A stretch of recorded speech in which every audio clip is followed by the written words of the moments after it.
بسم اللہ الرحمن الرحیم۔ السلام علیکم۔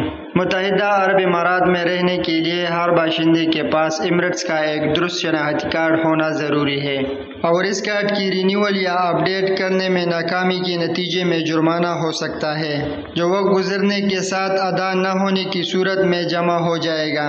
لیکن اماراتی اور متحدہ عرب امارات کے رہائشی اپنے شناختی کارڈ کو اپ ڈیٹ کرنے میں چیلنجوں کا سامنا کرنے پر جرمانے کی معافی کے لیے استثناء حاصل کر سکتے ہیں۔ قابل قبول وجوہات میں طبی ہنگامی صورتحال، سفری پابندی اور انتظامی غلطی شامل ہو سکتی ہے۔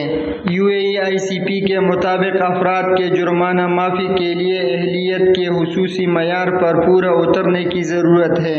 اب یہاں پر کچھ سوالات آتے ہیں، جیسا کہ یہ جرمانہ کتنا ہے؟ چونکہ ایمریٹس شناختی کارڈ ملک بھر کے تمام شہریوں اور غیر ملکیوں کے لیے ایک ضروری دستاویز ہے۔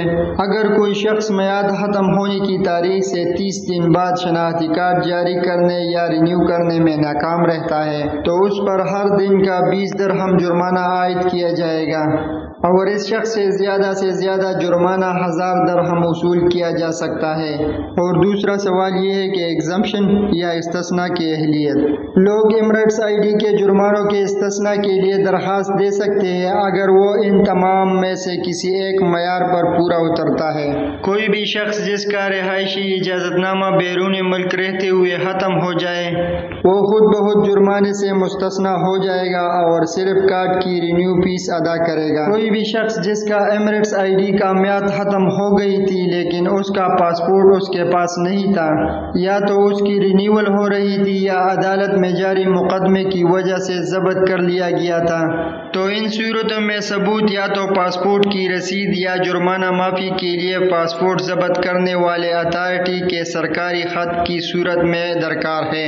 اگر آپ بستر پر ہیں یا متعدی بیماری میں مبتلا ہے تو آپ جرمانے سے مستثنیٰ ہے، لیکن آپ کو متحدہ عرب امارات میں متعلقہ حکام کی طرف سے جاری کر دیا گیا میڈیکل رپورٹ فراہم کرنی ہوگی۔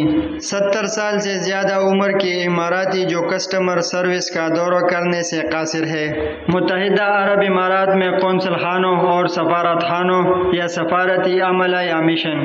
اگر ایمریٹس شناختی کارڈ کو اپ ڈیٹ یا رینیو کرنے میں تاخیر کمپیوٹر کی خرابی کی وجہ سے ہوئی ہے، اماراتی سماجی تحفظ کے انتظام کے تحت اور ان کے زیر کفالت افراد انہیں اپنی مالی حیثیت کو سماجی امور کی وزارت یا دیگر متعلقہ حکام کی طرف سے جاری کردہ سرکاری سرٹیفکیٹ کے ساتھ ثابت کرنا ہوگا۔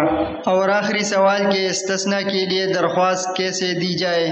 درخواست دہندگان اتھارٹی کے ویب سائٹ پر جا سکتے ہیں اور جرمانہ کے استثناء کے لیے درخواست کا انتخاب کرنے کے لیے on line service per click کر سکتے ہیں، یا مقامی کسٹمر خوشی کے مرکز یا ٹائپنگ سینٹر پر جا کر سکتے ہیں۔ درخواست دہندگان کو درخواست مکمل کرنے کے لیے اپنا ایمریٹس ID نمبر، اصل پاسپورٹ اور رہائشی اجازت نامہ فراہم کرنا ہوگا، اور یاد رکھیں کہ اس سروس کی فیس 250 درہم ہے۔ یہ تھی آج کی ہماری ویڈیو۔ اچھی ہو تو لائک کریں اور اسی طرح کے ویڈیو کے لیے چینل سبسکرائب کریں۔ کسی کا کوئی سوال ہو تو کمنٹ کریں، اور آخر میں دے دیں اجازت۔ اللہ حافظ۔